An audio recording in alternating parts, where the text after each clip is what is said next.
જીને ભક્તિર જીને ભક્તિર જીને ભક્તિર દિને દિને સદા મેસ્તુ સદા મેસ્તુ સદા મેસ્તુ ભવે ભવે. પ્રસન્ન થયેલા સૌ ધર્મેન્દ્રે કોને આપેલ? સિદ્ધસેન દિવાકર સૂર્ય આચાર્ય ભગવંતને આપેલ વર્ધમાન સક્રમનો આજનો સ્વાધ્યાય ચાલુ છે, જેમાં અરિહંત પરમાત્માના કેટલા 273 જેટલા વિશેષણો, કુલ કેટલા આલાવાઓમાં છે? 11 આલાવાઓમાં છે. એમાંથી આપણો કયો આલાવો ચાલુ છે? 5મો આલાવો ચાલુ છે. 273 માંથી કેટલા વિશેષણો થયા છે? 94. 94. હવે આજે સેન્ચુરી લગાવવાની છે. 95 વિશેષણ આવે છે મહાસત્વાય. ભગવાન કેવા છે? મહાસત્વશાળી છે. પુણ્ય અને સત્વ, સત્વ એટલે આમ શક્તિ, પાવરફુલ પાવર. પુણ્ય અને સત્વ બંને બાબતોમાં અરિહંતો કેવા છે? 3 અક્ષરનો શબ્દ. પહેલો અક્ષર અ, અજોડ. અજોડનો જ પર્યાયવાચક બીજો શબ્દ 3 જ અક્ષર જોઈએ. પહેલો અક્ષર અ અને એનો જ અજોડનો જ પર્યાયવાચક બીજો શબ્દ એવો જ. છેલ્લો અક્ષર લ.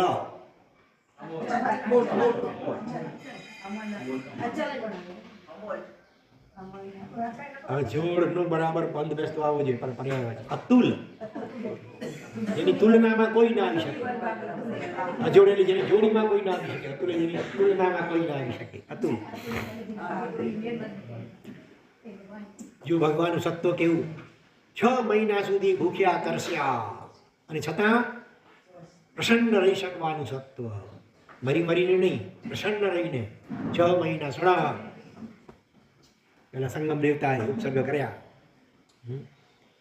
હાથમાં આવતો કોળિયો છીનવાઈ જાય છતાં બેકફૂટ પર ન જવાનું સત્વ. Back foot, what is back foot? પીછેહટ નહીં કરવાની. કષ્ટોને આવકારવાનું અને ખાલી જગ્યા ફૂટ પર જઈને આમંત્રણ આપવા સુધીનું સત્વ.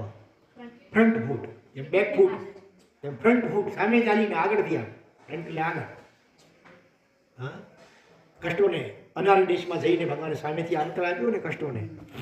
આ પણ સત્વ વગર થોડું થાય. કાળોતરી પરિસ્થિતિમાં પણ ખાલી જગ્યા મનોસ્થિતિ જાળવી રાખવાનું સત્વ. 4 અક્ષર. પહેલો અક્ષર હ. કાળોતરી પરિસ્થિતિમાં એટલે ભયંકર એકદમ પરિસ્થિતિ હોય એમાં પણ મનની કેવી સ્થિતિ? 4 અક્ષરની. પહેલો અક્ષર આવે હ અને ચોથો અક્ષર આવશે ઈડી. ઈડી, મોટો અડ, મોટો અડ અને ઈડી. હ ડી, હળી મળી, હરિયાળી. બરોબર છે, હરિયાળી, લીલીછમ. હરિયાળી એટલે લીલીછમ. કાળોતરી પરિસ્થિતિઓ ભયંકર, એમાં પણ મનની સ્થિતિ કેવી? એકદમ લીલીછમ એટલે આનંદ, પ્રસન્ન. મનસ્થિતિ જાળી રાખવાનું સત્વ. હા, એવી કઈ ભયંકર એક રાતમાં 20 મહા ઉપસર્ગો. મનીષોની વાત છે. એવી પરિસ્થિતિમાં પણ મનની સ્થિતિ હરિયાળી. કરુણાથી ભીની ભીની. સંગમ દેવતા પ્રત્યે પણ કરુણાના આંસુ આવ્યા. વિરલ અને વિશિષ્ટ અભિગ્રહ લઈ શકવાનું સત્વ. રાજકુમારી દાસી તરીકે વેચાયેલી હોય, પગમાં બેડી, માથે મુંડી, 3 દિવસના ઉપવાસ, આંખમાં આંસુ, એક પગ ઉંબરાની અંદર, એક પગ ઉંબરાની બહાર, અને અડદ સુપરાના કોણે અડદના ભાકુડા વરાવે તો પારણું કરવું. ચંદન બાળાના હાથે અડદના બાકડા વરીને પ્રભુએ પારણું કર્યું. એ તો ઘટના પ્રસિદ્ધ છે. પણ ત્યાં સુધી પહોંચાડે તેવી શરતો સાથેના ઉપવાસ. ખાલી સીધા ઉપવાસ નહીં, પણ આવી બધી શરતો. કેટલી શરતો! દ્રવ્ય, ક્ષેત્ર, કાળ અને ભાવથી. હા, એ આશ્ચર્ય પાડે. ચાલો આપણે થોડા અખતરા કરી જોઈએ. આપણે ભગવાન તો ભગવાન હતા ખરી, આપણે કરશું. આ કેટલાક લેવા જેવા સેમ્પલ, નમૂના બતાવે છે અભિગ્રહોના. હા, તમે હમણાં સાંભળી તો કેમ થાય? ઘરનો મેમ્બર ન હોય, તમારા ઘરનો મેમ્બર ન હોય એવી કોઈ વ્યક્તિ મારા ઘરે આવીને આગ્રહ કરીને મને મારા જ ઘરમાં જમવા બેસાડે, ત્યાં સુધી શાકભાજી બંધ. શાકભાજી બંધ ત્યાં સુધી બીજી કોઈ ઘરની સભ્યની બીજી કોઈ વ્યક્તિ આવી કરી અને તમારા ઘરમાં તમને જમવા બેસાડે આગ્રહ કરીને, પોતાના ઘરે લઈ જાય નહીં, તમારા ઘરમાં તમને બેસાડે આગ્રહ કરીને જમવા. એવું ન થાય ત્યાં સુધી શાકભાજી બંધ. બીજું સેમ્પલ, કોઈ તીર્થની ભોજનશાળામાં અહીં નહીં ચાલે. હજુ કે આ તીર્થ કહેવાય છે ભલે.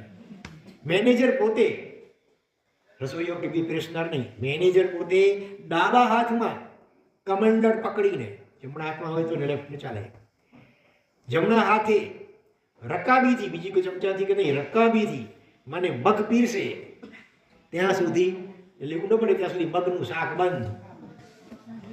આ તો આપણને ઇમ્પોસિબલ લાગે નહીં.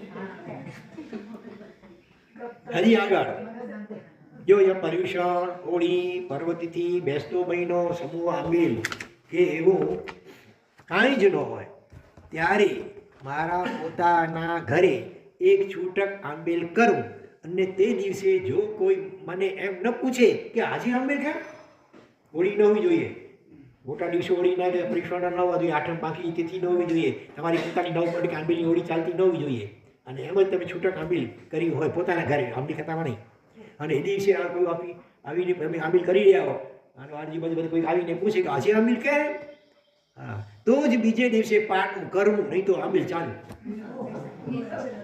આ જલ્દી બની શકે, ઓલા બે કરતા આ જલ્દી બની શકે એવું છે.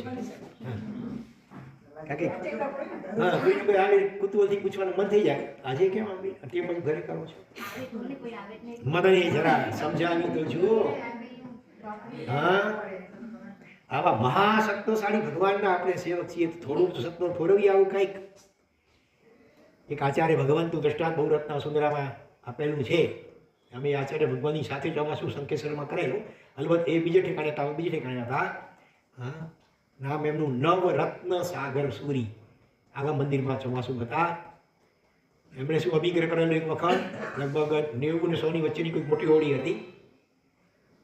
સૌથી પહેલા કોઈક રાખ વરાવે તો પાણી કર, રાખ કોણ વરાવે મારે છે સીધું.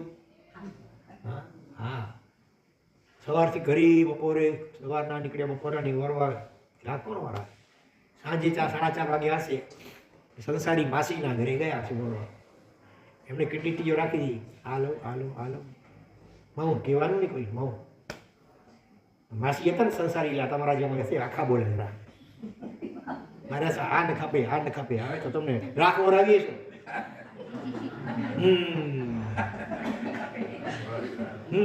થઈ ગયું. હા, કુદરત થોડી કસોટી કરે પણ થઈ જાય. તેરા પંચ સમુદાયમાં પન્ના નામે એક સાધુજી થઈ ગયા. એમનું દ્રષ્ટાંત બહુ રત્ન સુંદરામાં અમે છાપેલું છે. અમે રાજસ્થાનમાં વિહાર કરતા હતા ને, એ તેરાપંથી ક્ષેત્રમાં પણ હતા, ત્યાં એક ચોપડી મળી ગઈ ઉપાશ્રયમાંથી, આખું એનું જીવન ચરિત્ર સાધુજીનું, એમાંથી અમુક ભાગ લઈને પુસ્તકમાં છાપેલું છે. એ એકી સાથે 6-7 ભેગા અભિગ્રહ ધારણ કરે, એકી સાથે, અને એ ભેગા પૂરા થાય તો પાણી, નહીતર વધુમાં વધુ લિમિટ થાય 1 મહિનો, બસ 1 મહિના પૂરું નથી તો પછી પાણી કરી લેવાનું. એમની કે જિંદગી સુધી છેવટું કહેવું નહીં, પણ એ કોઈ સામાન્ય વાત નથી કહેવાય ને. અને એ પણ પૂરા થતા હતા. આપણામાં જ્યારે એક નિષ્ઠા હોય ને, ત્યારે કુદરત કે કહો કે શાસનદેવ કહો, જે કહો તે એ લગભગ સહાય કરે. તો આવા સત્વશાળી, ભલે આપણે આટલું બધું અગ્રણી, તમને જે ઠીક લાગે થોડું થોડું પણ અભિગ્રહ મનમાં કંઈક ને કંઈક થાય. દિગંબરોમાં અત્યારે એક પરંપરા ચાલુ છે, દિગંબર સાધુ જે હોય ને, વરવા નીકળે આ મુદ્રા આમ હાથ અહીંયા રાખે, આમ સમજવું કે અત્યારે વરવા નીકળ્યા છે, બોલે નહીં કે ધર્મલા કે એવું કશું. અને કંઈક ને કંઈક અભિગ્રહ મોટી ભાગે આજકાલ ભલે અભિગ્રહ એવા થાય છે કે લગભગ 99% ઉપર થઈ જ જાય, પણ છતાં એક સેમ્પલ, એક પ્રતિક તરીકે કે ભાઈ અભિગ્રહ લેવો જોઈએ જાય. કે જે ભાઈ પોતાના હાથમાં અમુક વસ્તુ રાખી હશે તો એના ઘરે કંઈક, અથવા પોતાના ઘરે તોરણ કંઈક બાંધેલું હશે તો કંઈ પણ એવું ધારે. તમે કોઈએ ક્યારે કંઈ ધાર્યું છે અભિગ્રહ કોઈ પણ પ્રકારનો માનસિક? કોઈને કહેવું નહીં. ઘણા કરે વર્ષી તપ હોય કે કોઈ મોટી હોળી હોય ત્યારે ઘણા અભિગ્રહ ધારણ કરે કે અમુક વ્યક્તિ આવીને મને કેસ વિનંતી કરશે તો આપણે દાખલા કે તમારા ઘરના કામવાળી બાઈ હોય, કોઈ નોકર ચાકર હોય, તમારા દુકાનનો કોઈ માણસ હોય, એ આવીને વિનંતી કરે અથવા કંઈક આપે તો વાપરવું. એક સમય નાનું મોટું કંઈ પડે એવું અભિગ્રહ પ્રયત્ન કરવો. મનને જરા સમજાવી તો જુઓ. આમ શું રોજ પેટ ભરીને જમીએ, ચાલો ને ક્યારેક મહાવીર રમીએ. મહાવીર ગેમ, મહાવીર સ્વામી અભિગ્રહ લીધા હતા ને, તો આપણે ચાલો ને આપણે પણ કાંઈક ક્યારેક અભિગ્રહ લઈએ, 3 ટાઈમ અમે પેટ ભરીને જમી લઈએ સીધે સીધું, એને કરતાં કંઈક થોડીક કસોટી થાય આપણા સત્વની, એનું કંઈક કરીએ. આ રમત બહુ રિસ્કી લાગે છે, રિસ્મી જોખમી. આ બધા જ અખતરામાં શું દેખાય છે? આ બધા જ અખતરામાં 3 અક્ષરનો શું દેખાય? સત્વમાં અડધો તો છે, અડધોની 4 અક્ષર. અખતરામાંથી કાઢી નાખો ને ભાઈ, ખતરો. આ ખતરો ખતરા ભરેલો છે, રિસ્કી છે. માત્ર શાક કે મગને સ્પર્શતો આવો એકાદ અભિગ્રહ લેવાનું સત્વ પણ કેળવવું ભારે છે. આખા તો આગળ જે વર્ણન કર્યું એમાં એકમાં તો શાક ત્યાં સુધી બંધ, બીજામાં મગ બંધ હતા ખાલી. તો મગ ન ખાઈ તો મરી ન જાય કાંઈ, શાક ન ખાઈ તો બીજી ઘણી ચીજો હોય છે, છતાં આપણને ભારે લાગે છે. હજી યાદ કરો, ઓલા રામસંગ દરબાર વઢવાણના યાદ છે?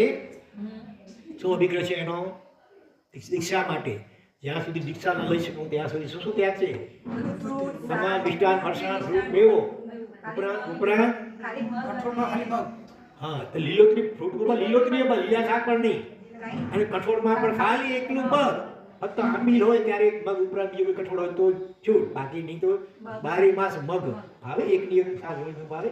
તો મગ શું લીલું શાક પણ હોય તો રોજનું રોજ ન ભાવે. એક પછી ચેન્જ જોઈએ માણસને આજકાલ તો.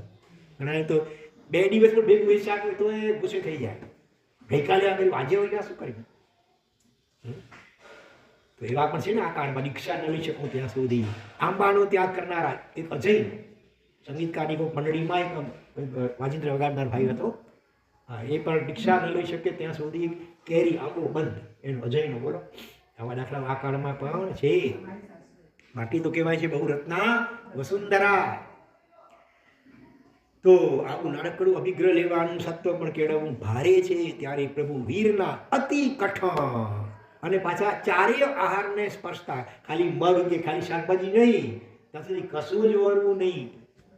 આ ચંદનબાલા જે થયો અભિગ્રહ પૂરો ન થયો હોય તો ત્યાં સુધી કશું જ નહીં, પાણી સુધા પણ નહીં, બધું જ બંધ. તો આ બધા અભિગ્રહો જ પ્રભુના સત્વને પ્રમાણિત કરે છે. સત્વ પુંજ સમાન પ્રભુને નમન નમન નમન. સાચું નમન ક્યારે થશે? મન થશે ને જ્યારે એવું ઝૂકી જઈએ, સમર્પિત થઈ જઈએ પ્રભુને કે આપણું મન જ ન રહે, નિર્વિકલ્પ થઈ જઈએ, ત્યારે આપણું નમન 100% થશે. ત્યાં સુધી હજી અધૂરું છે. હજી 96મું વિશેષણ હવે આવે છે. ભગવાન કેવા? મહાસત્વાશાળી. હવે 4 શબ્દો એવા છે, દરેકમાં મહા મહા મહા લાગશે. પહેલા મહા શિવાય. શિવ એટલે કલ્યાણકારી, તો શિવ એટલે બિન ઉપદ્રવી, જેમાં ઉપદ્રવ ન હોય. શિવ સુખના વાણી કરતા છે, શિવ એટલે મોક્ષ પણ થાય, પણ અહીંયા શિવ એટલે બિન ઉપદ્રવી. મહાશિવાય દૃષ્ટાંતથી શરૂઆત કરે છે. ગુજરાતના વિહારમાં ખંભાત પાસેના તરકપુર ગામમાં રાતવાસો હતો. જૈનોની વસ્તી વગરનું માંડ 1500ની વસ્તી ધરાવતું ધૂળિયું ગામડું. અમે એક શાળામાં ઉતારો કર્યો હતો. રાત્રે ઘણા ભાઈઓ સત્સંગ માટે આવ્યા. આ અનુભવ અનેક વાર થાય. જે મિત્રો ગામો હોય એ લોકોને આમ સત્સંગમાં ઓછું ચાન્સ મળે. સંતો પ્રત્યે એમનો આદર ગજબનો હતો. એનું કારણ રસ્તામાં જાણવા મળેલું. શું કારણ સાંભળજો હવે. અગાઉ કોઈક સંઘ પધાર્યો હતો. ઉતારા બાદ દુષ્કાળમાં પણ કૂવાના પાણી ખૂટ્યા નથી અને ખેતરોમાં બમણો પાક થયો. આ લાભના કારણે તેમને શ્રદ્ધા બેસી જાય. સંઘના પગલા મંગલકારી અને સુકનવંતા લાગ્યા. શિવનો અર્થ, શિવ એટલે મંગલકારી કહી શકાય, સુકનવંત. હા, અમે વિશાળ શ્રમણ સંખ્યા સાથે હતા, માટે શ્રમણ વૃંદ એટલે સમુદાયને જોઈને એ લોકોને સંઘ આવ્યો. ઘણા સાધુઓ ઘણા એટલે સંઘ હેમતીઓ બોલતા હતા અને રાજી થતા હતા, અને ખાસ વિનંતી કરીને સત્સંગ સાંભળવા આવ્યા. કે આ સંત તો બહુ સુકનવંતો કહેવાય, માંગલિક કહેવાય, શિવ કહેવાય, મહાશિવાય. કોઈ સંતના કે સંઘના પગલા પણ જો મંગલકારી હોય તો સંઘની ખાલી જગ્યા કરનારા પ્રભુની તો વાત જ શું? 3.5 અક્ષર. સ્થાપના કરનારા, સ્થાપના 3.5 અક્ષર. પ્રભુની તો વાત જ શું થાય? પ્રભુ તો મહામંગલકારી હોય, મહામહોપાધ્યાય. ઉપાધ્યાય પદવી હતી ને, પછી એમાં કોઈ કે મહા લગાવ્યું, મહોપાધ્યાય. કોઈ વળી એમાં બીજું મહા ઉમેર્યું, મહામહોપાધ્યાય. હા, તો પ્રભુ મહામંગલકારી.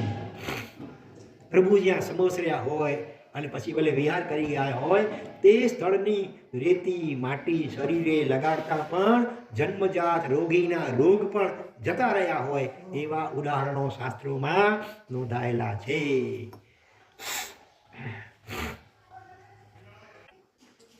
તો પ્રભુ જ્યાં એક દિવસ પણ રહે તો પણ કલ્યાણને કરનારા થાય છે. બરોબર. તો જ્યાં પ્રભુ કેટલા દિવસ રહ્યા દેવાનંદાની કુક્ષીમાં 82 દિવસ રહ્યા હોય તેમનું કલ્યાણ તો કરે જ ને. મહાશિવાય છે, મહામંગલકારી છે. એક દિવસ પણ ખાલી રહીને પછી વિહાર કરી ગયા હોય તો એ ભૂમિ પણ રેતી બધું મંગલકારી. ભગવાનનો જે આપણી સંસ્કાર થયેલો શરીરનો, ત્યાં લોકોએ બધું લેતા લેતા માટી ત્યાંની ખોદીને લેવા લાગ્યા, નીચેની માટી પણ. બરોબર. એટલે ખાડો થઈ ગયો ને ત્યાં જલ મંદિર પછી બની ગયું વરસાદના કારણે પાવાપુરી. એટલે આવા મહામંગલકારી છે ભાઈ. પ્રભુના પગલા કોઈ પણ સ્વરૂપે હોય એ શિવકારી, મંગલકારી, મહામંગલકારી હોય.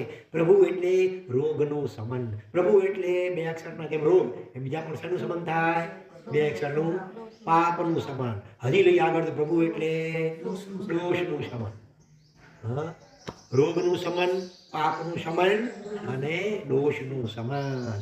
એટલે આપણે આપણા દોષોને ખતમ કરવા હોય, પાપોને ખતમ કરવા હોય તો પ્રભુને હૃદય મંદિરમાં બિરાજમાન કરીએ. બરોબર. પ્રભુ એટલે શિવ અને શિવ એટલે ઉપદ્રવ વગરનું. ઉપદ્રવ ઉપસર્ગા સંયમ જાનતિ છિદ્યંતે વિઘ્ન વલ્લય મનઃ પ્રસન્ન કામેતિ પૂજ્યમાને જીનેશ્વરે. પૂજ્યમાને જીનેશ્વરનો અર્થ શું થાય? પ્રભુની પૂજા કરવાથી આ બધું થાય. એક મહાત્માએ અર્થ કર્યો, પ્રભુને પૂજ્ય માનવામાં આવે તો પૂજ્ય માને એટલે પૂજ્ય માનવામાં આવે. સરખું તો અભ્યાસ નહોતો ને એટલે આમ વ્યાખ્યાન સારા હતા, હું નથી બોલતો. પછી જેમ કે સાહેબ હતા, સાહેબ મને ઈશારો કરે, જો શું બાપે છે. પૂજ્ય માને એટલે પૂજ્ય માનવામાં આવે નહીં, આ વર્તમાન પ્રણ છે.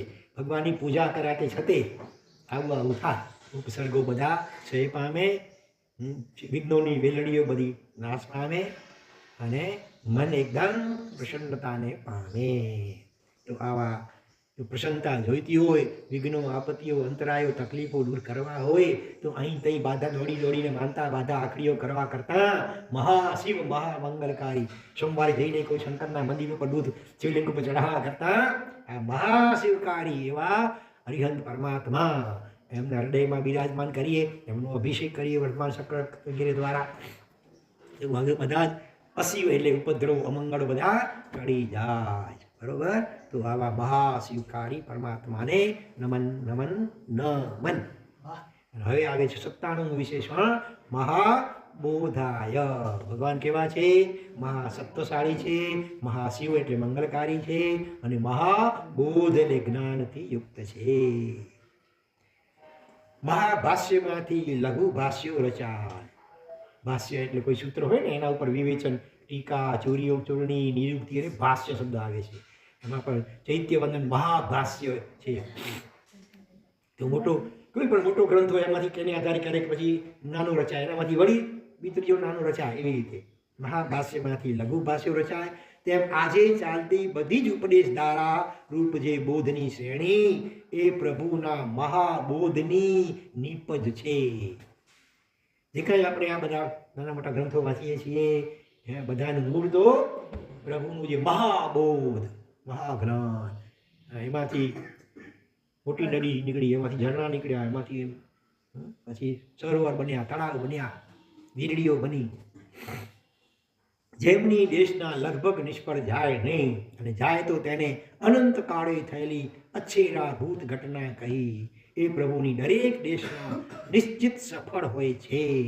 પ્રભુના જ પદાર્થો શાસ્ત્રાર્થ બનીને આજે બોધ રૂપે તમને અત્યારે પણ પીરસાઈ રહ્યા છે. પ્રભુનો માલ પ્રભુને અર્પણ. બરોબર. એટલે જે કાંઈ પણ દુનિયામાં સારું અત્યારે પ્રવર્તે છે, આખી દુનિયાભરમાં કોઈ પણ ધર્મ સંપ્રદાયોમાં, કોઈ પણ ગ્રંથોમાં, રામાયણ હોય કે મહાભારત હોય કે ભાગવત હોય કે ભગવદ્ ગીતા હોય કે અષ્ટાવક્ર મહાગીતા હોય કે જ્ઞાનસાર હોય કે અધ્યાત્મસાર હોય કે અધ્યાત્મ ઉપનિષદ હોય, XYZ નાના મોટા જે પણ સારા ગ્રંથો છે બધા એનું મૂળ હરિહંત પરમાત્મા છે. તો કાળના કે ક્ષેત્રના કોઈ પણ ખંડમાં કોઈના પણ દ્વારા અપાતો બોધ એ પ્રભુએ આપેલા મહાબોધની નિપજ છે. એ ઉપદેશ આપનાર કોઈ પણ હોય, જૈન સાધુ, આચાર્ય, ઉપાધ્યાય સાધુ સાધુ હોય, ઇતર કોઈ સંન્યાસી વગેરે હોય, દુનિયામાં જે કંઈ પણ સારો ઉપદેશ અપાય છે બધાનું મૂળ હરિહંત પરમાત્મા છે. ચાલો તમારો વ્યવહારિક દાખલાથી આ વાતને સમજીએ. એપાર્ટમેન્ટના કોઈ પણ નળમાંથી આવતું પાણી શેનું છે? એ તો છેવટે ઓવરહેડ કોનું પાણી છે?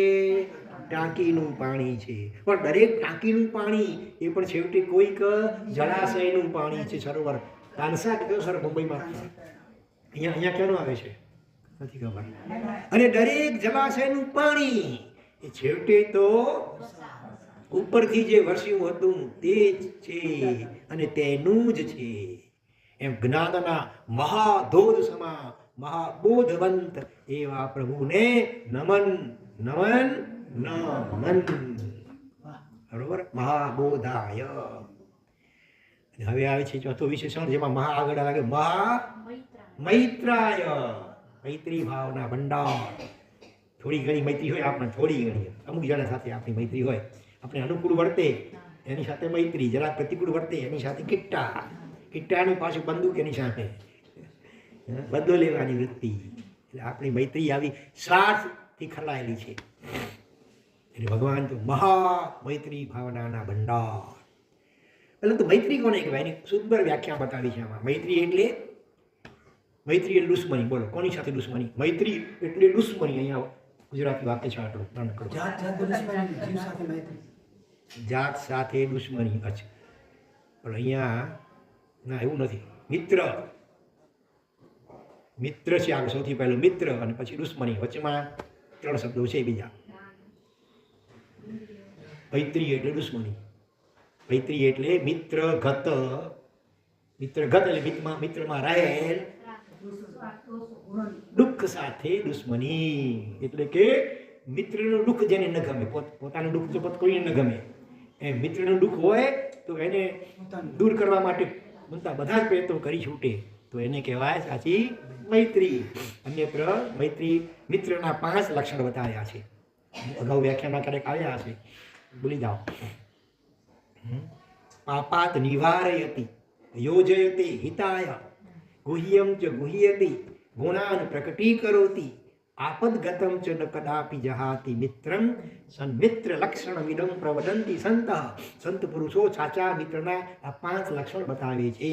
એક તો પાપાત નિવારયતિ. આજકાલ તો ઉલટું પાપમાં જોડે. હા, વૈષ્ણવમાં ને હાલ હોટલમાં ને હાલ ફલાણું, હાલ હુક્કાબારમાં હાલ ફલાણા ઠેકાણે. હા, આ કુમિત્ર કહેવાય. સન્મિત્ર ન કહેવાય, પણ કુમિત્ર કહેવાય. અકલ્યાણ મિત્ર, કલ્યાણ મિત્ર નહીં પણ અકલ્યાણ મિત્ર કહેવાય. નાનીઓ તો કહે છે વાઘ અને વરુની વચ્ચે કે સિંહને જંગલમાં એને મિત્ર બનાવવા હજી સારા, પણ કુમિત્ર જે વ્યસનોને પાપોમાં ઢસડી જાય એનાથી તો 12 ગાઉની 100 ગાઉ છેટા રહે એવું બને તો. પણ આ મુશ્કેલ છે. ઠીક ઠેકાણે કોલેજોમાં ને જો નોકરી ધંધા વગેરેની અંદર બધા મોટા ભાગના કલ્યાણ મિત્રો મળી જાય. તો પાપાત નિવારયતિ, યોજયતે હિતાય. જે પોતાના મિત્રને એનું આત્માનું હિત થાય એવી બાબતોમાં જોડે, એવી આરાધનામાં ચાલ ભાઈ સત્સંગ કરવા સારી ઠેકાણે લઈ જાય. અને ગુહ્યમ ચ ગુહ્યતિ, મિત્રની કોઈ ગુપ્ત વાત પણ ક્યારેક હોય તો એને ઢંઢેરો પીટવે, એને ગોપવે, એનો બચાવ કરે. પછી પોતે પ્રાઇવેટમાં એની કંઈ ભૂલ થતી હોય તો એને શિખામણ આપે, એને છોડાવે કોઈ પાપ વગેરેથી. પણ જાહેરમાં ઢંઢેરો તો ન પીટે, બીજા કોઈ જાહેર કરતા એને પણ ત્યાં બચાવ કરે સાચો મિત્ર. અને ગુણાન પ્રકટીકરોતિ, મિત્રમાં રહેલા ગુણો એને પ્રગટ કરે, એની અનુમોદના પ્રશંસા કરે. અને 5મું લક્ષણ કહે છે મિત્ર જ્યારે આપત્તિમાં કોઈ તકલીફમાં દુઃખમાં હોય ત્યારે એનો સાથ ક્યારેય પણ છોડે નહીં. તો એવા મિત્રને કોની ઉપમા આપવામાં આવી છે ખબર છે? અગાઉ મેં કહ્યું હતું, મિત્ર એસા કીજીએ ખાલી જગ્યા સરીખા હોય. આનો જવાબ આવી ગયો પણ બોલતા નહીં હોય. હા, મિત્ર એસા કીજીએ ખાલી જગ્યા સરીખા હોય, दुख में जो पीछे रहे नहीं, सुख में जो पीछे रहे दुख में आगे હોય. બોલો માઉ 2 અક્ષર છે અમારા બોલી પણ ગયા. યુદ્ધમાં વપરાય, યુદ્ધમાં પહેલાના જમાનામાં આવે તો ખબર નથી. ઢાલ શેની બનેલી? ગેંડાની ચામડી મજબૂત હોય એકદમ. ગમે એની તલવાર લાગે, તલવાર તૂટી જાય પછી ઢાલ તૂટે. જ્યારે શાંત વાતાવરણ હોય ત્યારે ઢાલ અહીંયા શાંતમાં પાછળ રહે, અને જ્યારે યુદ્ધની ભૂમિ સામે કોઈ પ્રહાર કરતો તો ઢાલ આગળ આવી જાય, એનામાં લાગે એટલે આ બચી જાય પોતે. બરોબર. મિત્ર ऐसा कीजिए ढाल सरीखा होय, सुख में जो पीछे रहे दुख में आगे होय. એવા મિત્રો આજે થોડા મળશે. તો ભગવાન તો કેવા છે? મહામૈત્રાય. ખાલી મિત્ર નથી, મહામૈત્રીથી ભરપૂર. પ્રભુની મૈત્રી એ મહામૈત્રી છે. હા, તો જેમને આ દુઃખ જોઈને તેને દૂર કરવાનો ભાવ જાગે ત્યાં મૈત્રીની સંભાવના. આપણે સર્વ જીવ મૈત્રીના આદર્શને વળેલા છીએ. મિત્તી મેં સબ ભૂએ છું, ભગવાને શીખવાડ્યું છે ને આપણે બોલીએ છીએ, પણ હજી જીવનમાં આત્મસાત કેટલું થયું એ સવાલ છે. પ્રભુની મૈત્રી એ મહામૈત્રી છે. જગતના બધા જીવોને સ્પર્શતી મૈત્રી છે. તે જીવોના બધા જ દુઃખ, બધા જીવોને કોઈની બાદ બાકી નહીં, અભવ્યની પણ બાદ બાકી નહીં. હા, અને પોતાના ઉપર ઉપસર્ગ કરનારની પણ બાદ બાકી નહીં એ મૈત્રીમાંથી. અને પાછા જીવોના બધા જ દુઃખને સ્પર્શતી, બધા દુઃખ નાશ કરવાના ભાવના છે એમને. અમુક એકાદ દુઃખ નહીં, શારીરિક, માનસિક, આર્થિક, બધા કાયમ માટે પાછા કોઈ પણ દુઃખ મળે એવી ભાવના ભગવાનની છે, મોક્ષમાં પહોંચાડવાની. અને એ દુઃખોના કારણ રૂપે, દુઃખનું કારણ શું છે? પાપ. તો એ પાપને જોતી અને માટે જ પાપ મુક્તિનો શું આપતી? 4 અક્ષરનો પાપ મુક્તિનો શું આપતી? આ મૈત્રી કેવી છે? ઉપદેશ. હા, દુઃખો નથી જોઈતા તો પાપ ન કરો. 18 પાપસ્થાનકની ઓળખાણ કરાવી પાછી. હા, રતિ એ પણ, અતિ અરતિ એ પણ પાપસ્થાનક છે. રાગ એ પણ પાપસ્થાનક છે. દ્વેષ તો સમજાય, રાગ નથી સમજાતો આપણને. એ પાપસ્થાનક છે, એ દુઃખનું કારણ છે. તો આવી છે આ મહામૈત્રી. બધા જીવોના બધા જ પ્રકારના દુઃખોને કાયમ માટે નાશ કરવાની ભાવના છે ભગવાનની. અને એ માટે બધા જ દુઃખોનું મૂળ કારણ જે પાપ કર્મો છે એની ઓળખાણ કરાવી અને એનો ત્યાગ કરવાનો ઉપદેશ આપેલો છે ભગવાને. માટે ભગવાનની મૈત્રી સામાન્યની પણ મહા મહા મહા જેટલા લગાવો એટલા ઓછા છે એવી મૈત્રી છે. કેવળ જ્ઞાન પછી કોઈ માનસિક લાગણી રૂપે કે વૃત્તિ રૂપે એ મૈત્રી ન હોય. પછી તો કોઈ વિચાર જ ન હોય, અશુભ નહીં શુભનો વિચાર ન હોય. બધા જીવોનું કલ્યાણ મોક્ષ હોય એ પણ વિકલ્પ વિચાર જ ન હોય, નિર્વિચાર નિર્વિકલ્પ સ્થિતિ હોય કેવળ વિતરાગ દશામાં. આપણે કલ્પી ન શકીએ એવી હોય. છતાં સ્વભાવગત સહજ સક્રિય મહામૈત્રી હોય છે. આપણે બુદ્ધિથી કલ્પી જ ન શકીએ. હવે એ સ્વભાવરૂપ થઈ ગયું, આત્મસાત થઈ ગઈ હોય સહજપણે. એને કાંઈ વિચાર કે વિકલ્પ કરવો ન પડે. એની હાજરી માત્રથી ઓટોમેટિક બધાનું કલ્યાણ મંગલ અને મોક્ષ નજીકમાં થયા કરે, ઓટોમેટિક થયા કરે. પૂર્વે એવી તીવ્રપણે આ ભાવનાઓ ભાવી છે. હવે કોઈ ભાવ સર્વ ભાવોથી પર છે ભગવાન. સર્વ ભાવ શું છે? આવું છે રહીતા આયા. હા, બધા ભાવ અને અભાવથી ભગવાનની દશા એકદમ વિલક્ષણ હોય છે. એટલે હવે શુભ ભાવ પણ નથી, અભાવ તો શુભ ભાવ પણ નથી. મૈત્રી માટે પણ કોઈ ભાવ રહ્યો નથી ભાવ વ્યક્ત રૂપે. હવે સહજ સ્વભાવમાં એવી વણાઈ ગઈ હોય મૈત્રી કે એમના હાજરી માત્રથી અથવા એને ખાલી યાદ કરે કોઈ પણ તો એનું કલ્યાણ થવા લાગે, એના દુઃખો દૂર થવા લાગી જાય. એવી અચિંત્ય ભગવાનની દશા હોય છે મહામૈત્રી. અફાટ આકાશ સાથે સ્પર્ધાએ ચડેલી પ્રભુની કરુણા. આકાશનો છેડો છે નથી, અનંત. એ ભગવાનની કરુણાનો કોઈ અંત નથી, અનંત છે. અનંત જ્ઞાનના બળે એ લોકાગ્ર ભાગેથી દ્રષ્ટિપાત કરે છે ભગવાન. હવે ચિત્તશિલામાં વિરાજમાન થઈ ગયા, ત્યાંથી સેટેલાઇટ છે એક પ્રકારની, કેવળ જ્ઞાનની સેટેલાઇટ. હા, અને ત્યાંથી આખા વિશ્વના વૈકાલિક ભાવોને જાણે છે. અને સ્વરૂપથી ચડી ગયેલી સમગ્ર જીવરાશિને ઉપદેશની શૃંખલાનું દાન કરે છે. જો ધ્યાનમાં લાગી ગયા. હા, મલકે છે પાછા. હા, આંખ ખુલ્લી રાખો, આંખ બંધ રાખો, નહીં તો હા મોહ રાજા બેઠો છે ટાંપીને, એમ ખેંચી જશે ક્યાંક. તો સમસ્ત જીવરાશિ કેવી છે? સ્વરૂપથી ચડી ગયેલી. આપણું આત્મ સ્વરૂપથી આપણે ચ્યુત થઈ ગયા છે, બહિર્મુખ બની ગયા છીએ. બરોબર? પોતાના અસલી આત્મ સ્વરૂપથી ચડી ગયેલી, ખસી ગયેલી છે. કોણ? સમસ્ત જીવરાશિ, મોટાભાગના બધા જીવો આપણે સમજતા. તો એમને ઉપદેશની શૃંખલા, એક ઉપદેશ નહીં, રોજના 2 પ્રહર દેશના, અને છેલ્લે તો ભગવાન મહાવીર સ્વામી લગાતાર 16 પ્રહરની દેશના દાન કરે છે. તો અનંત જીવ રાશિના આત્મ પ્રદેશો ઉપર જાણે કે જ્ઞાન દ્રષ્ટિના કર પલ્લવથી હુંફાળું વાત્સલ્ય લહેરાવનારા એ પ્રભુ ખરેખર મહામૈત્ર છે. કોઈને આમ પીઠ ઉપર હાથ ફેરી, કોઈ દુઃખી માણસ હોય કે બાળક રડતું હોય, પીઠ ઉપર પ્રેમથી ઊંઘથી વાત્સલ્યથી હાથ ફેરવીએ અને એને સાતા થાય. તો ભગવાન અહીંયા જ્ઞાન દૃષ્ટિ રૂપી કર પલ્લવથી હુંફાળું વાત્સલ્ય લહેરાવનારા એ પ્રભુ ખરેખર મહામૈત્ર છે. તો મહામિત્ર એવા પ્રભુને અનંત નમન નમન નમન. બરોબર, 4 શબ્દ થઈ ગયા. મહાસત્વાય, મહાશિવાય, મહાબોધાય, મહામૈત્રાય. હવે શું? હવે 99 વિશે શું આવે છે? સુનિશ્ચિતાય. સુ એટલે સુંદર અથવા અત્યંત, અત્યંત નિશ્ચિત. ટચ્યું પચ્યું નથી. ગંગા ગઈ ગંગા રાસ્તે, જમના ગઈ જમના રાસ્તે, એવા નથી. શું? અત્યંત નિશ્ચિત છે. ભારતને સ્વતંત્રતા મળ્યા પછી ઈસવીસન 1946માં બંધારણ સભા મળી. હા, ભારત પ્રજાસત્તાક કઈ તારીખના બન્યું? પ્રજાસત્તાક 26 જાન્યુઆરી બંધારણ ઘડાયું. હા, અને ઘણી ડિબેટ એટલે કે ચર્ચાઓ વિચારણાઓ પછી ભારત દેશનું બંધારણ તૈયાર થયું. જે ઈસવીસન 1900 ક્યારથી અમલમાં આવ્યું? 1950માં અમલમાં આવ્યું. બરોબર. તે પછીના અંદાજે 7 દાયકામાં, 7 થી પણ થોડાક વધારે 4 વર્ષ, બરોબર ને, 74 વર્ષ થઈ ગયા.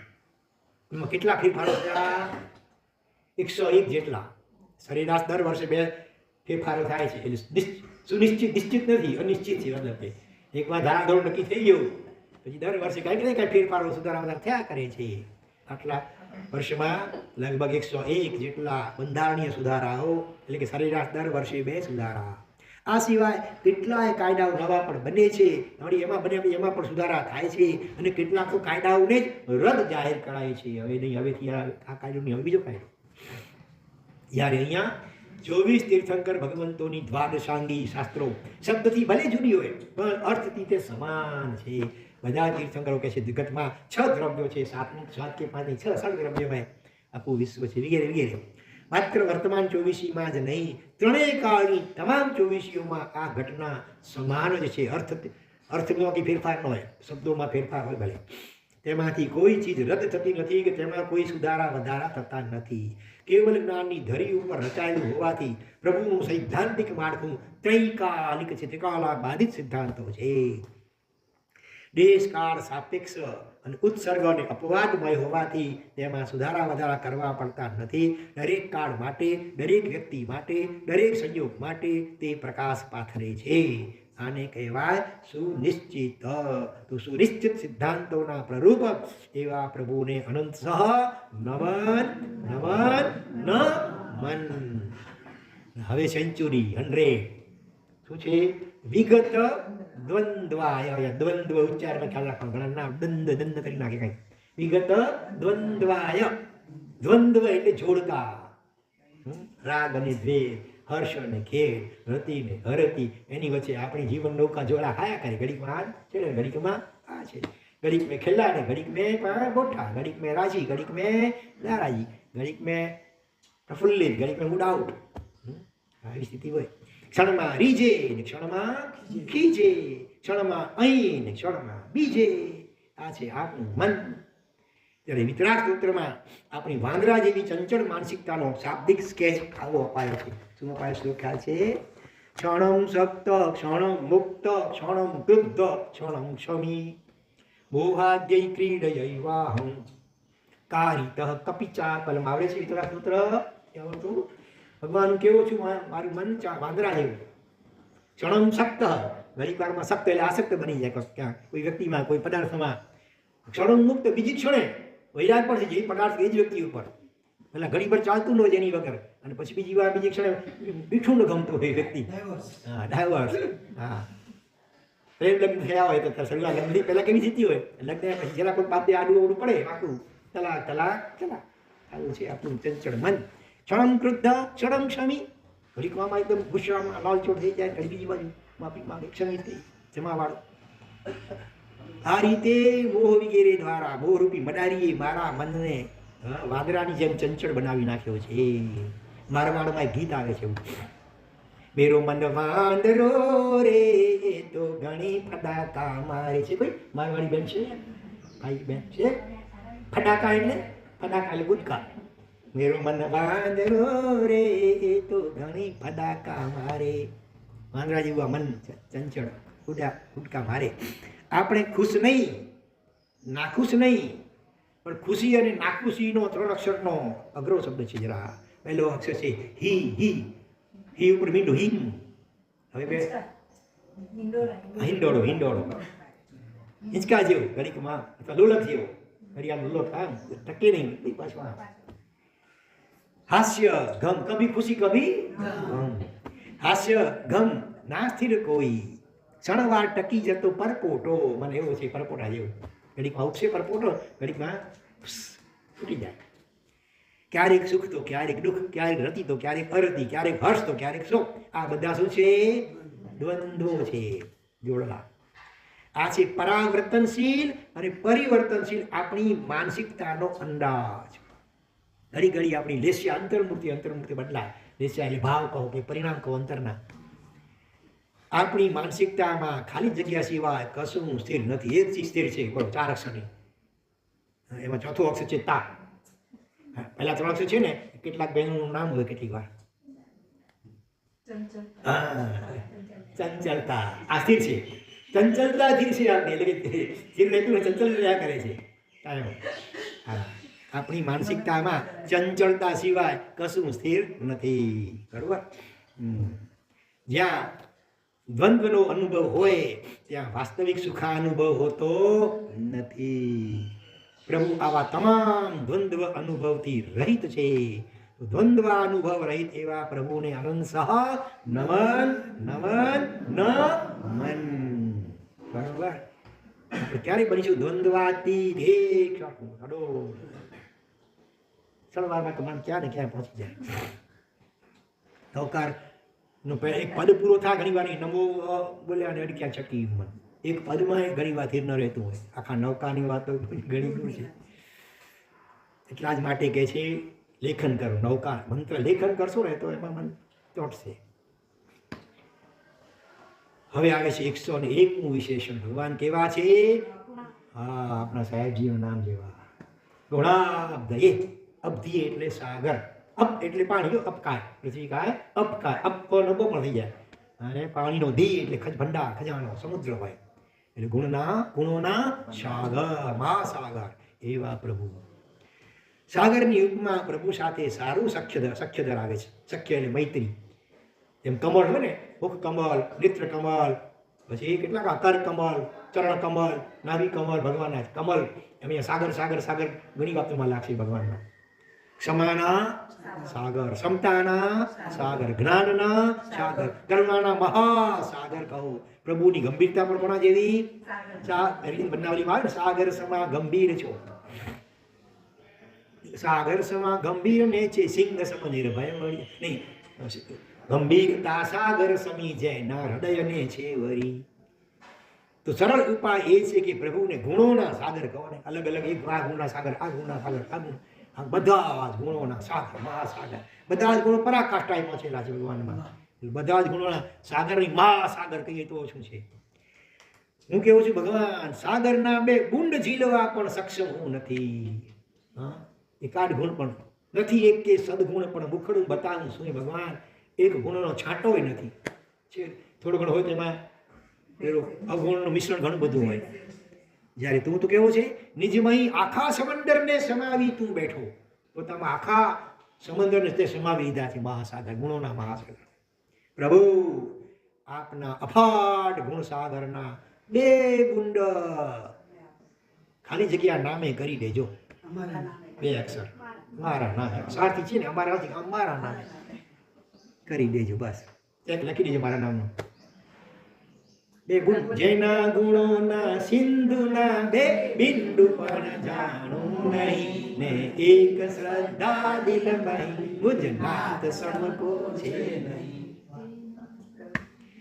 102nd વર્ચ્યુ ઇઝ લોકનાથાય જો કે પહેલા આવી ગયો છે લોકનાથાય એટલે ત્યાં જરાક અલગ રીતે વિસ્તાર કર્યો હતો હવે એ શોર્ટમાં કહે છે લોકથી 3 લોક લીધા ઉર્ધ્વલોક અધોલોક અને મધ્યલોક સર્વત્ર પ્રભુના કલ્યાણકનો પડઘો પડે છે ભગવાનના જન્મ દીક્ષા વગેરે કલ્યાણ થાય ત્યારે 3 લોકમાં 14 રાજલોકમાં અજવાળા પથરાય 14 રાજલોકના સર્વ જીવો એકેન્દ્રિય એવા સ્થાવર જીવોને પણ સાતા થાય સાથે નરકમાં નારકીઓને પણ અંતર્મુખ માટે સાતા અને પ્રકાશનો અનુભવ થાય એટલે આ રીતે લોકના નાથ બરોબર ત્યાં નાથ એટલે યોગ અને ક્ષેમ કરે એ નાથ અને એ રીતે વિવેચન કર્યું હતું અહીંયા લોકથી ત્રણેય લોક અને ત્રણેય લોકનું કલ્યાણ મંગલ થાય ભગવાનના કલ્યાણકના પ્રસંગોમાં.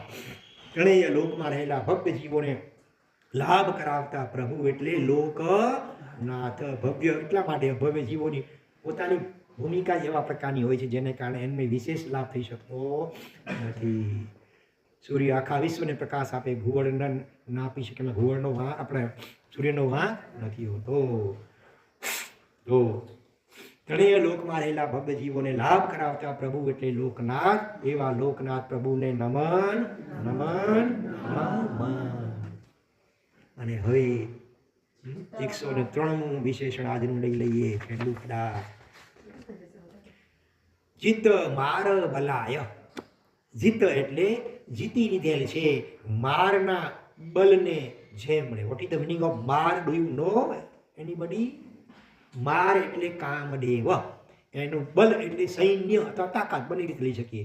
કામદેવના સૈન્યને પંચબાણ કહેવાય છે, અથવા એની તાકાતને જેમણે સંપૂર્ણપણે જીતી લીધેલી છે એવા જીતેન્દ્રિય, નિતકામ, નિષ્કામ એવા પ્રભુને નમન. પ્રભુ કામ વિજેતા છે. માણસનું મન તો કેવું છે? 2 અક્ષરનો પદાર્થ સફેદ સફેદ આવે છે. પદાર્થ 2 અક્ષરનો છે, એના જેવું પિત્ત પીગળી જાય. મીણ જેવું માનવ મન છે. લોભણામણા નિમિત્તો, લલચામણા વિષયો તેને પીગળાવી જ દે. એક તો અનાદિકાળના કુસંસ્કારોનું પીઠબળ, અને સાથે નબળું આપણું મનોબળ, અને એની સામે મોહરાજાનું નિમિત્ત કેવું છે? પ્રબળ. મનોબળ આપણું નબળું અને સામે મોહરાજાનું નિમિત્ત છે પ્રબળ. ચારે બાજુ નિમિત્તો ખડકાયેલા છે વિશ્વમાં. આપણે પ્રવાહી અને આગળ ઢાળ, પાછળથી ધક્કો ના કોઈ પાર. આપણી સ્થિતિ કેવી છે? પ્રવાહી લિક્વિડ જેવા. હા, ઢાળ હોય તો પ્રવાહી અથવા સરકી જાય. ઉપર સુધી પાછળ ધક્કો મારનાર હોય. એક તો ઢાળ છે, પોતે પ્રવાહી છે, પાછળથી કોઈ ધક્કો માર્યો છે, અને સામે કોઈ પાડ પણ નથી કે કોઈ અટકાવે. એક ખીણમાં જઈને પડે. આ આપણી દશા છે. પણ પ્રભુ અહીં અપવાદ છે. આમાં જો કેટલા નિમિત્તો ચારે બાજુ છે બતાવે છે. પિક્ચરના ચારે બાજુ પોસ્ટર, છાપાની 2 અક્ષરની બુધવારે આવે, રવિવારે આવે પૂર્તિ, ટીવીના 2 અક્ષર દ્રશ્યો, મોબાઈલની આસુરી તાકાતનો વ્યાપ.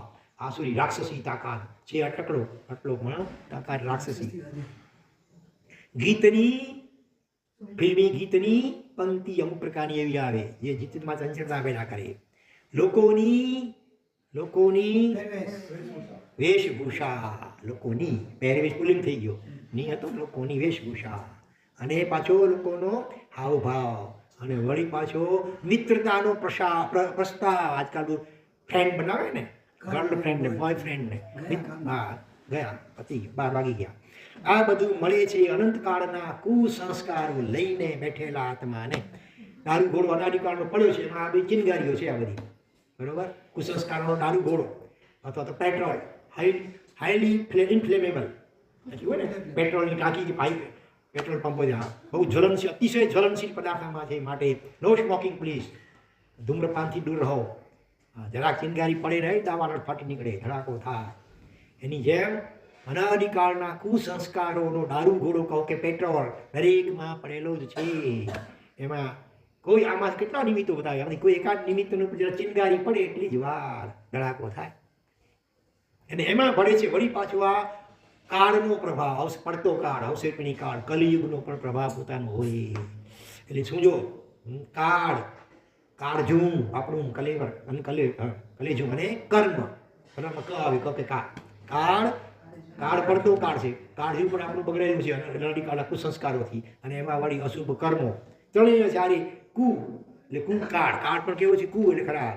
કાળજું પણ કેવું સડી ગયું છે, અને કર્મ પણ કુકર્મ એના પ્રભાવ હેઠળ આવી જાય ત્યારે રહી સહી પવિત્રતાની ખાલી જગ્યા 2 અક્ષરની જાળવી રાખવી પણ મુશ્કેલ થઈ પડે. સ્ત્રીલિંગ છે. પવિત્રતાની જાળવી રાખવી મુશ્કેલ થઈ પડે. એક તો કાળ ખરાબ છે, સંસ્કારો ખરાબ છે, અનાદિકાળે કલેજું કાળજું ખરાબ છે, અને કર્મ પણ ખરાબ છે. અત્યારે અશુભનો ઉદય. ત્યારે રહીશી થોડી ઘણી પવિત્રતાની જો હોય ને પૂંજી બે અક્ષરની પૂંજી અથવા મૂડી એને જાળવી રાખવી, હા એ પણ મુશ્કેલ થઈ પડે. સારો પરિવાર, સારા માતા પિતા, સારા સંસ્કાર થોડાક મળ્યા હોય નાનપણમાં, એને કારણે થોડું ઘણું હોય તો પણ આ નિમિત્તો એવા છે. હા, અનાદિકાળથી કુનિમિત્તોમાં વધુ જીવ રહ્યો છે, સારા નિમિત્તોમાં તો બહુ થોડા. એટલે સારા નિમિત્તોની અસર ધીરે ધીરે થાય, થોડીક થાય. ખરાબ નિમિત્તની અસર બહુ જલ્દી અને ઘણી થઈ જાય. સંસ્કાર, સદાચાર અને શીલ એ તો જાણે ખાલી જગ્યા પાત્ર બની જાય તેવી દયા પાત્ર સ્થિતિમાં વિશ્વ જઈને બેઠું છે. પાત્રની આગળ બે અક્ષર જોડો. સંસ્કાર, સદાચાર અને શીલ આ ત્રણે તો જાણે ખાલી જગ્યા પાત્ર બની જાય એવી દયા પાત્ર સ્થિતિમાં આખું વિશ્વ જઈને બેઠું છે. હાંસી, રોગનું મૂળ ખાંસી અને ઝઘડાનું મૂળ હાંસી. હાંસીને પાત્ર આજે મસ્કરીઓ કર્યા સંશીલ સદાચાર નવી પેઢી આજની. એટલે આ તો ઓર્થોડોક્સ છે, જૂનવાણી છે આ તો એક બે. એટલે સત્વ પુરુષની એક પાંસળી રોજ તૂટે છે. સત્વ એને આપણે મનુષ્યની ઉપમા આપીએ તો રોજ એની એક એક પાંસળી તૂટતી જાય છે. અને કુનિમિત્તોની ગંધાતી ગટરનું રોજ નવું ઢાંકણું ખુલે છે. કંઈક ને કંઈક નવું નવું વિચિત્ર ગંદુ ઉમેરાતું જાય છે, ગંદકી રોજ. ત્યારે કામ વિજેતા પ્રભુને પ્રાર્થના કરીને ભગવાન પાસેથી ખાલી જગ્યાનું વરદાન માંગી લઈએ. 4.5 અક્ષરનો શબ્દ. હવે અહીંયા 9 ગાથાઓ ગુજરાતીમાં આપેલી છે પ્રાર્થના રૂપે ભગવાનને. દરેકમાં ચોથી એક સરખી આવશે. એ નાથ ખાલી જગ્યા તણું વરદાન મુજને આપજો. નથી સાંભળી આ સ્તુતિ ક્યારે પ્રાર્થના? 4.5 અક્ષર. અને બહેનોમાં કેટલીક વાર નામ પણ હોય છે શરૂઆતના જેના 3 અક્ષરો છે ને. અમે 2.5 મહિના રોકાયા હતા ત્યાં. ક્યાં રોકાયા હતા આપણે? નાના સોપારી ઓલી બાજુ ક્યાં રોકાયા હતા? હા, હવે કઈ યાદ થાય આવે છે કઈ? શેનું વરદાન માગશું? નિર્મળતાનું. નિર્મળાબેન હોય ને, છે ને નિર્મળાબેન અહીંયા. હા, એ નાથ નિર્મલતા તણું વરદાન મુજે આપજો. નિર્મલતા કહો કે પવિત્રતા કહો, બરોબર, એનું વરદાન મને આપજો. જો સાંભળજો. આ જગતના કઈ ભૂપના પણ રૂપ જ્યાં પાછા પડી. ભગવાનનું રૂપ કેવું? બલબલા ચક્રવર્તીઓને પણ શરમાવે એવું અદભુત ભગવાનનું રૂપ. દેવો તણા અધિરાજના તનુ તેજ જ્યાં ઝાંખા પડે. મોટા મોટા દેવેન્દ્રના તનુ એટલે શરીર, એનું જે તેજ અથવા રૂપ એ પણ ઝાંખું પડે એવું અદભુત પ્રભુનું રૂપ હોય. છતાં રૂપયુક્ત રાગે મુક્ત પ્રભુવર એક વિનતી સાંભળો. આવા રૂપયુક્ત છતાં રાગથી મુક્ત આવું અદ્ભુત અજોડ બેનમૂલ ભગવાનનું રૂપ હોય છતાં પણ ભગવાનને પોતાના રૂપ પ્રત્યે કે બીજા કોઈ પણ રૂપ પ્રત્યે રાગ અંશ માત્ર પણ નથી. એવા વિતરાગી નિર્વિકારી રૂપને અને એના રૂપને દર્શન કરનારના પણ વિકારો શમી જાય, રાગ શમી જાય. એવા પ્રભુને આપણે વિનંતી કરીએ કે હે નાથ નિર્મલતા તણું વરદાન મુજને આપજો. હે નાથ નિર્મલતા તણું વરદાન મુજને. સૌંદર્યને પ્રસરાવતા પરમાણુઓ છે આ જગે. જાણે જગતમાં તેટલા પ્રભુ દેહમાં જે જગમગે. પ્રભુ આપ સમકો રૂપ નહીં, મુજ રૂપ રતિને ટાળજો. હે નાથ નિર્મલતા તણું દાન મુજને. ભગવાનનું સૌંદર્ય કેવું અદ્ભુત. આ જગતમાં જે ઉત્તમોત્તમ સર્વશ્રેષ્ઠ સૌંદર્યયુક્ત પરમાણુ હોય બધા જ ભગવાનના શરીરમાં જાણે સંમિલિત થયા છે. ભક્તામની લગભગ 11મી ગાથા. જય શાંત રાગ રુચિ વી પર તાવંત એવ ખલું તે પ્રણવ પ્રતિ. એટલા જ આ જગતમાં જેટલા શ્રેષ્ઠ પરમાણુ બધા ભેગા થઈને આપણા શરીરમાં ગોઠવાયેલા છે. કારણ કે આપણા જેવું બીજું કોઈનું રૂપ જગતમાં છે નહીં. બરાબર. તો એ ભગવાન મારી જે રૂપ રતિ, રૂપ પ્રત્યે જે રાગ અથવા આકર્ષણ એને કૃપા કરીને ટાળજો. તીર્થો તણી, મારી સ્થિતિ કેવી છે ભગવાન અહીંયા કહે છે? તીર્થો તણી પર્વો તણી લજ્જા પ્રભુ મેં ધરી નથી. શુભ યોગને સ્પર્શ્યા છતાં શુભતાને મનમાં ભરી નથી. કેવળ ક્રિયાઓ કરી રહ્યો હવે તેનું ફળ આપજો. હે નાથ નિર્મલતા પ્રભુ હું કેવું પહેલા બે ગાથામાં ભગવાનનું વર્ણન કર્યું. હવે પોતાનું વર્ણન ભગવાનનું કેવું નથી. તીર્થોની લજ્જા રાખી. તીર્થોમાં પણ જઈને રાગના તોફાનો અમે કર્યા છે. પર્યુષણ હોય, ઓળીઓ હોય, આઠમ પર્વતિથિ હોય, એની પણ મર્યાદા લજ્જા શરમ મેં રાખી નથી. ને એમાં પણ ન કરવા યોગ્ય કાર્યો અને પાપો મેં કર્યા છે. તીર્થો અને પર્વોમાં પણ શુભ યોગને સ્પર્શ્યા છતાં મેં મનમાં શુભતા ધરી નથી. ઘણા સારા સારા નિમિત્તો આ બધા મળે છે, તીર્થો અને ધર્મસ્થાનો, છતાં પણ મનમાં હજી અશુભતા ટળતી નથી ને શુભમાં શુભતા આવતી નથી. કેવળ શરીરથી કોરી ક્રિયાઓ કરી રહ્યો છું, છતાં પણ ભગવાન આપ તો કૃપાળુ દયાળુ છો, એનું ફળ આપજો. થોડી ઘણી પણ શરીરથી જે થોડી ઘણી સારી ક્રિયાઓ આપની કૃપાથી થાય છે, છેવટે એનું પણ મને સારું ફળ આપજો. બીજું ફળ મને કાંઈ જોતું નથી. નિર્મલતા જોઈએ. એક જીવનમાં નિર્મલતા, પવિત્રતા આવી જાય એટલે બધું. If character is lost, everything is lost. અને સારું ચારિત્ર જોઈએ છે, બસ સારું આચરણ જોઈએ છે.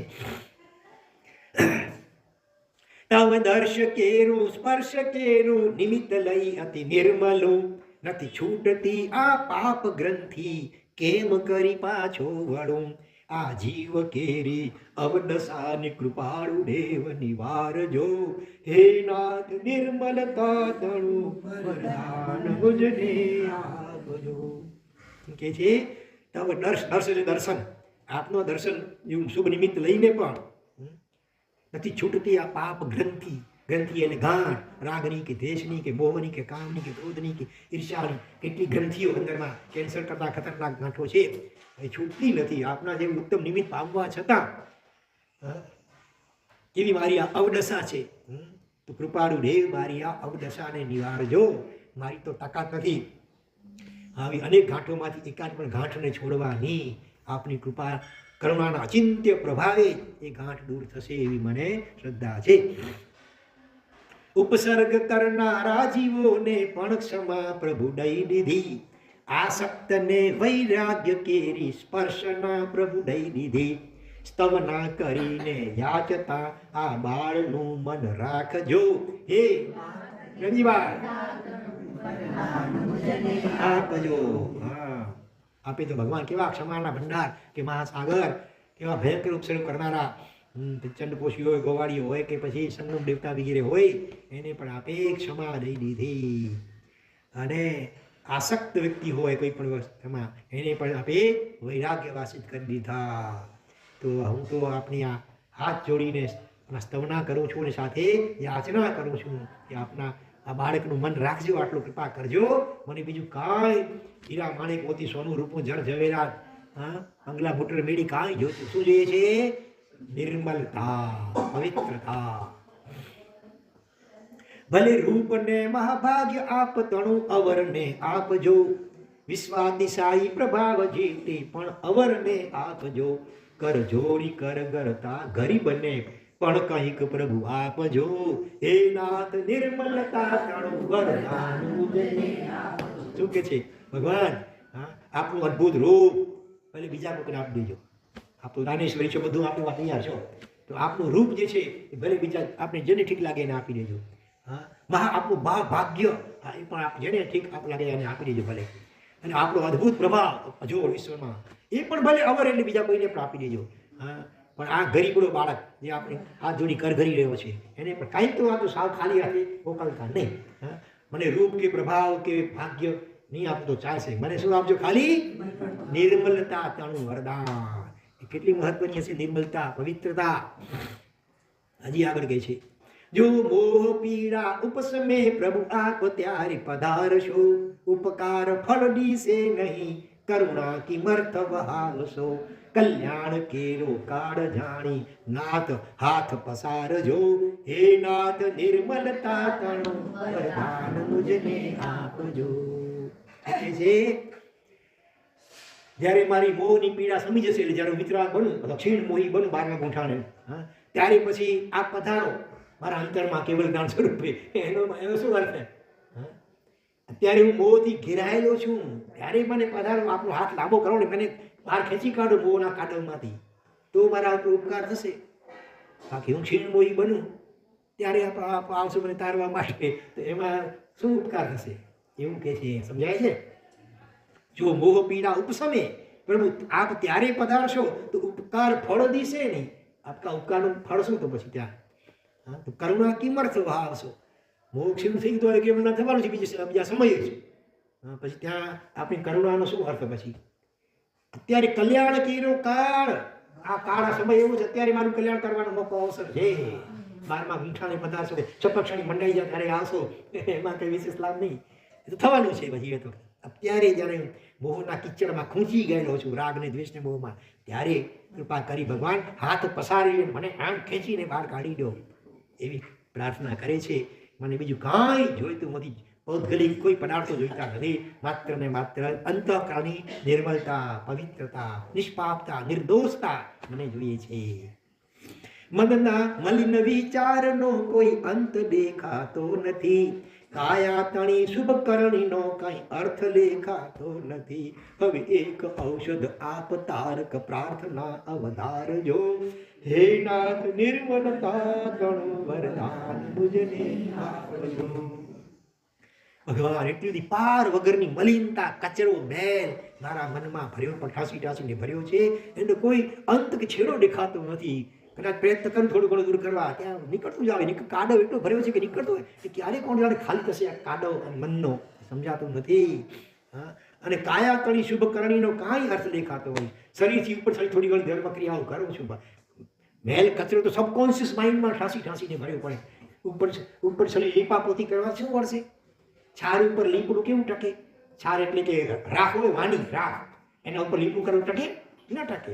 એવું છે આપણું બધું, અંદરમાં રાખ ભરી પડી છે, કચરો કઈ પ્રકારનો રાગ દેશ મોહનો, અને એની ઉપર છેલ્લી ધર્મક્રિયાનો આપણે લીપણ કરીએ છીએ, કેટલું ટકશે?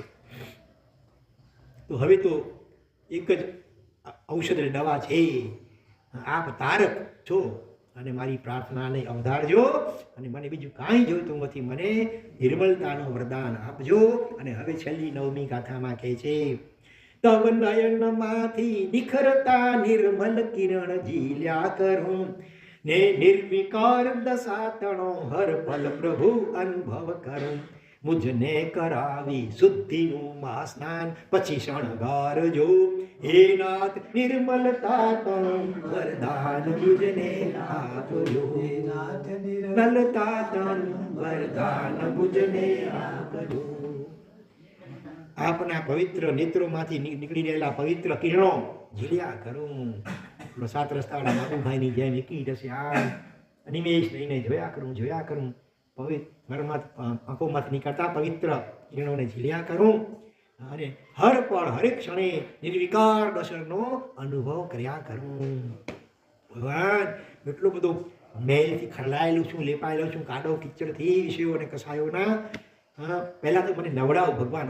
હા, આપણો તો અભિષેક ભલે કર્યો, હવે આપ મારો અભિષેક કરો તો મને પખાડો, પહેલાં તો મારું કચરું ઘસીને કાઢો, બ્રશ જરા જોરદાર બ્રશને લાવજો, જે લાવવું તે લાવજો.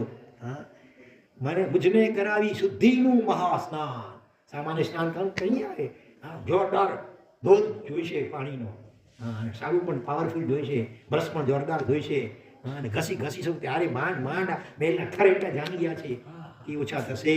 પહેલાં તો મને શુદ્ધિનું મહાસ્નાન કરાવજો, પછી શણગારજો. એટલે પહેલાં અમારા દોષ દૂર થશે, તો પછી ગુણોરૂપી શણગાર શોભે. કપડાં પહેર્યા ન હોય ને એમ જ આભૂષણ પહેરાવ કેવું લાગે? હા, તો પહેલાં તો દોષની શુદ્ધિ થવી જોઈએ, એની માટે ભવ આલોચના કરાવજો મને, બરોબર? હા, એટલે એ રીતે શુદ્ધિ થાય, પછી જે કાંઈ વ્રતો, પછખાણ, નિયમો, અભિગ્રહ રૂપી આ બધા શણગાર એ પછી શોભશે. પહેલાં શુદ્ધિ જોઈએ, બરોબર? તો બહુ સુંદર રચના છે આ 9 ગાથાની, વારંવાર કંઠસ્થ કરીને કહેવા જેવી છે હૃદયપૂર્વક. તો આ રીતે આજે આપણે ભગવાનના 9 વિશેષણો જોયા, અખંડ આંકડો 100, અને આ રીતે આજે 5મો આલાવો પણ થયો અહીંયા પૂરો, અને હવે 6ઠ્ઠો આલાવો અગ્રે વર્તમાન. હવે વળી પાછું આજથી બપોરની વાંચના શરૂ થશે, પણ વિષય જુદો હશે. વેરાયટી જોઈએ ને, એકનું 2 ટાઈમ એકનું એક હોય તો શું ભાવે ઘણાને? સમૂહ સામાયિક છે. કેટલા વાગે છે? 3 થી 4 છે. અચ્છા, હા, તો પહેલાં સ્વાધ્યાય આપણે આનો સ્વાધ્યાય કરીએ. એ લોકોને ગાથાનો સ્વાધ્યાય કરતા હોય છે. વિષય લેવાનો છે ઇન્દ્રિય પરાજય સતત. અનાદિકાળથી આપણે ઇન્દ્રિયોના ગુલામ બનતા આવ્યા છીએ. ઇન્દ્રિયોએ આપણા ઉપર રાજ કર્યું છે, આપણે એના ગુલામ બની ગયા છીએ. હવે ઇન્દ્રિયોનો પરાજય કરવો છે, આપણે જીતવું છે, જીતેન્દ્રિય બનવું છે. એને માટે આ મહાપુરુષોએ જ્ઞાની ભગવંતોએ 100 જેટલી ગાથાઓ દરેક ગાથાઓ રચી છે. એટલે શતક ગાથા શતક કહેવાય. ઇન્દ્રિય પરા સર્વમંગલ માંગલ્યમ સર્વકલ્યાણ કારણમ પ્રધાનમ સર્વધર્માણામ જૈનમ જયતિ શાસનમ.